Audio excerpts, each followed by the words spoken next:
Oh, goody. All right, what's going on, everybody? Zombies here again. And today we're back with another Marvel Snap video. Today we're going to be taking a look at Scarlet Spider and the decks that have been finding some success with him in the first 24 hours since his release. So, Scarlet Spider, last card of the Spider season, 4/5 activate, add an exact clone of this to another location. So, pretty similar to something like Mr. Sinister, but instead of on reveal, it's activate, and instead of it being the same lane, it's a different lane. Neat card. I do think this card was more hyped up leading up to its release for a few reasons that don't really line up with where the game was at when he came out. Particularly one home for this card I think a lot of people were anticipating was in like a Sandman style shell. And well, Sandman was dramatically changed and is no longer super relevant in the context of the current metagame. So a little bit of a hit on the card there. Now, personally, after, picking up all the cards, trying out all the cards, I do think this is the weakest card of the season. But I also don't think that means he's necessarily a bad card. I just think he's not going to fully reach his potential in the context of the current metagame we are in right now. Though it's possible that changes as early as tomorrow with an OTA on the horizon. Now, if you do like hand buff stuff or just buffing up cards in general and making copies of those buffs and whatnot, I think this is a very appealing card that you're going to want to pick up. Not everyone's into all the move shenanigans stuff, so maybe this is just one of the more appealing cards of the season because it doesn't go in a move deck, and that's totally fine. In terms of the other cards available this week, I think if you're missing White Widow, it is definitely a good week to be opening. This is one of the best 2-drops in the game. We do have an OTA coming up. Maybe they nerf Clog. I don't know. So maybe wait till tomorrow before making a definitive decision, because that could change the context around the metagame for this card and for Scarlet Spider even. But this is one of the best 2-drops in the game. Very powerful, goes in a lot of decks, and I think she's the driving reason to open this week compared to the other 2 cards if you do not have her. And then we have Scar. So Scar had like a brief reign a few weeks ago where he was just in one of the best decks in the game. That deck kind of fell by the wayside. I was actually still playing a Scar deck after the initial nerf to Mockingbird, and it was doing pretty good. And I do think there is still potential for a 10 power card kind of deck that uses this as a big payoff. However, one of the big things that I feel like pushed this out of the metagame was the rise of Hela, which just does points better than the 10 points power deck. And I think there is a bit more Shang-Chi in the meta than there was going around at the initial time that this really rose to power. So I think Scar is still a good card. If you like the idea of building around a bunch of 10 power cards, he's not a bad one to get your hands on. But at least for the moment, he's not the most relevant card in the metagame. So let's take a look at some of the places Scarlet Spider has been finding a home in so far. This first one is one I put together and had a decent amount of success with. It is basically a new take on the old Iron Patriot list from back in the day. So a lot of really good hits here for Iron Lad. That's kind of what the deck is built around in a way. And Scarlet Spider gives us not only another good Iron Lad hit, but on top of that gets us a little bit more extra value from our Patriot, since the clone copy does get the Patriot buff. We are already running Gwenpool in this deck, as she is just pretty good at having some solid hits here on a Brood or Mysterio we get down later on, and obviously with Scarlet Spider himself. Red Guardian is our tech of choice here. This is just a nod to combo decks or move decks running Madam Web. I think Red Guardian, at least right now, is one of the best tech cards in the game, just because he almost always has value and he lets you interact with things that can be otherwise either hard to interact with or things that you don't really want to run a super niche dedicated tech card for, like a rogue or an enchantress for the Madam Web. I'd rather just be getting down the Red Guardian because it has more utility in other matchups. Forge allows us to buff up the Brood or the Scarlet Spider as well, providing some redundancy there. A lot of really good lad hits here. Gwenpool's good, Brood's good, Doom's good, even our lone 1-drop in Silver Sable is good.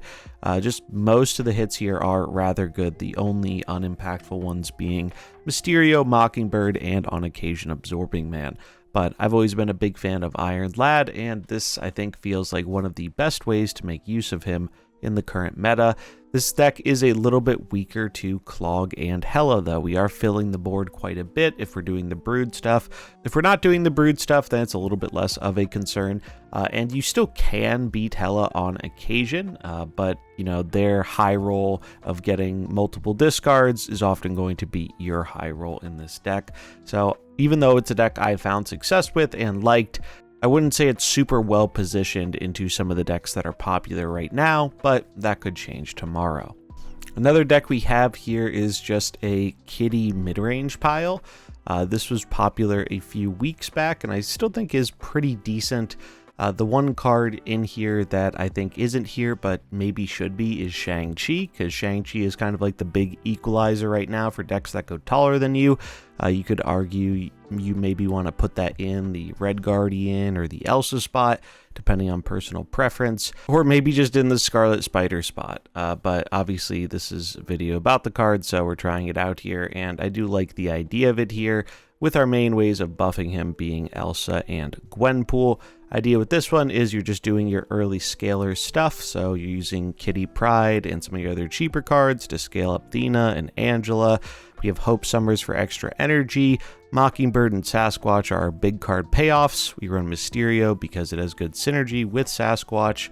And yeah, we're just trying to play down a lot of stats, most of which are not really super threatened by Shang-Chi. And right now it feels like there isn't a whole lot of Shadow King running around, so we aren't too worried about our buffs getting cleared off. I do think the core of this deck is rather strong, but the big question mark right now is if Scarlet Spider is actually worth the include, and I think we'll need a little bit more time to tell on that front, but pretty solid deck nonetheless if you want to just jam him into a shell that's already pretty successful. Then, speaking of jamming a card into a shell that's already successful, this list comes from Dexter, and it is jamming Scarlet Spider into the Storm War Machine Legion combo deck, with the addition of Madam Web for some flexibility, and Spider-Man 2099 as a just fun little synergy there. This isn't the only version of a list like this I've seen. I think there's room to experiment with it a bit, but I think the general idea here is, all right, we're doing the War Machine combo stuff. We can lock people out of the game. We can play a big Infinite. We can get value out of playing an Ebony Maw that doesn't restrict us. Just pretty good on points. And Scarlet Spider has some natural synergy there with giving us alternate ways to like get into the storm lane, or, you know, play into the storm lane and still get value in another lane later on. And then we have a slightly different take on the same idea here from KM Best. And this is basically just, yeah, you're doing the War Machine stuff like the other deck, but instead of having the 2099 and some other just good value cards like Ebony Maw and Makari, this deck leans more into the Madam Web synergy, running Dagger and Vulture as our big points cards, with Ghost Spider, Iron Fist, and Aranya acting as support for them. Between the two decks, I think this one is probably a bit more competitive, personally, just because I think you have a bit more flexible plays and whatnot, and you're not as reliant on the combo to win the game. I think in general, this deck just has a better backup plan than the other version, personally. But both same kind of idea here, being you have the War Machine combo package as kind of one way to win the game, and then you rely on Scarlet Spider and some other tools as a alternate way of winning. And the last deck we're going to take a look at here is the classic on reveal combo shell using Wong, Namora, the Panther combo with Zola, White Tiger, just generally good stuff on reveal cards. I think this deck is kind of okay right now, but the problem being it really is bad into Clog. If you're seeing a lot of Clog, do not play this deck because you're going to have a bad time. It also has a little bit of trouble with some of the interaction people are playing, like Alioth and Cosmo to target Hela or Shang-Chi. So I do think out of all the decks listed, this is the one that is the most fragile. But if you are running into stuff that doesn't interact with it, you can just outpoints a lot of other decks in the game. So if you like being all in on that kind of thing, if you like making a really giant Scarlet Spider with the Namora stuff, Odin, Wong, make him really big, send him to another lane, that's fun. I have seen people have success with it, but I don't think it is particularly well positioned in the context of the current metagame, just because it feels like the counters for this deck are very popular in significant portions of the metagame. But yeah, if you've seen the Nomura deck, you probably understand how to play this by now. It's pretty simple. You're trying to just set up a Wong lane, get a ton of value there, whether it's playing down 2 cheap things early on, buffing them with Nomura, whether you're making a big Black Panther into Zolaing it, or if you just want to go for a bunch of White Tigers and Ironheart on reveal procs. If this deck doesn't get interacted with, it does put out a absolutely massive amount of points, but there are a lot of decks in the metagame right now that are packing the tools to punish it, so be aware of that if you want to try it out. And to wrap it up, we have a deck purely for fun, but we do have enough spider people in the game to actually have a full spider deck. Now, I'm sure some of you are going to say, well, wait, Dr. Octopus is a villain. He is not a spider person.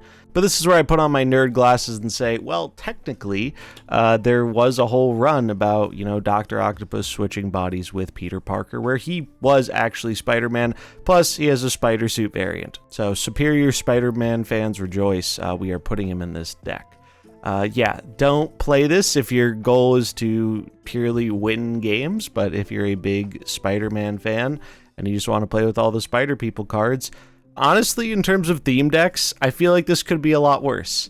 There is natural synergy between the cards here.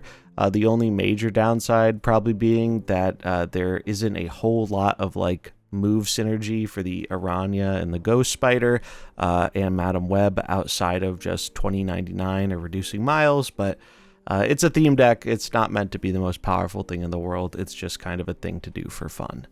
And yeah, that's going to wrap it up for our Scarlet Spider Day 1 deck. So yeah, I like this card. I do think it is comparatively the weakest of the season, but I don't think that means it's a bad card. And I expect this is going to be one of those things where, especially depending on what happens in tomorrow's patch, I wouldn't be surprised if this card sees a bit more appreciation a little bit later on in the context of a different meta, whether that different meta starts tomorrow or, a few weeks from now with the symbiote cards.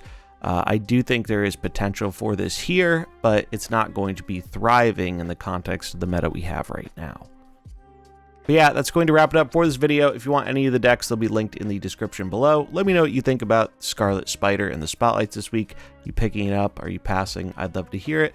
But that's going to wrap it up for this one. I hope you enjoyed it. If you did, remember to like and subscribe, and I'll catch you in the next one. Peace.